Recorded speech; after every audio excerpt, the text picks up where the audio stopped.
আসসালামু আলাইকুম, আশা করি সবাই ভালো আছেন। আমার আজকের ভিডিও টপিকটা হচ্ছে আয়ারল্যান্ডের গাড়ির রোড ট্যাক্সের ফুল ডিটেলস।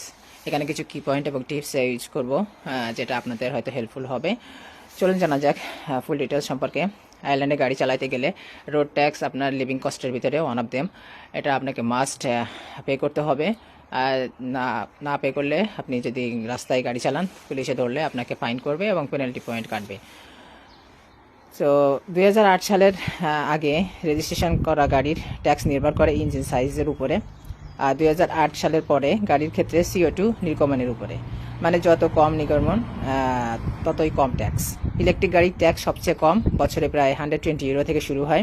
আপনি যদি মানি সেভিংস করতে চান, ইমিশনের গাড়ি বেছে নিতে পারেন। সম্ভব হলে একবার পুরো বছরের ট্যাক্স পরিশোধ করবেন। যেহেতু এখানে বিভিন্ন ইনস্টলমেন্টের ব্যবস্থা থাকে, অনেকের ফাইন্যান্সিয়াল অ্যাসোসিয়েশনের উপরে এই অপরচুনিটিটা আছে।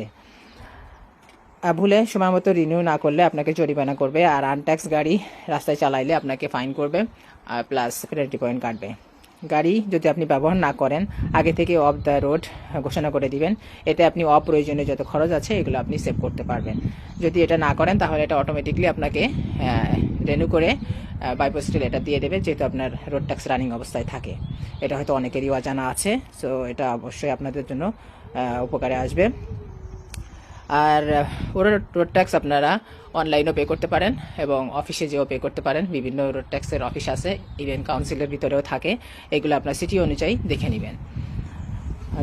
আমার ছোট লাস্ট টিপস থাকবে, যেটা হচ্ছে মেয়াদ শেষ হওয়ার আগে আপনারা ক্যালেন্ডারে ডেটটা লিখে রাখবেন অথবা ফোনে রিমাইন্ডার দিয়ে রাখবেন। এতে করে আপনাদের ফাইন দেওয়া লাগবে না।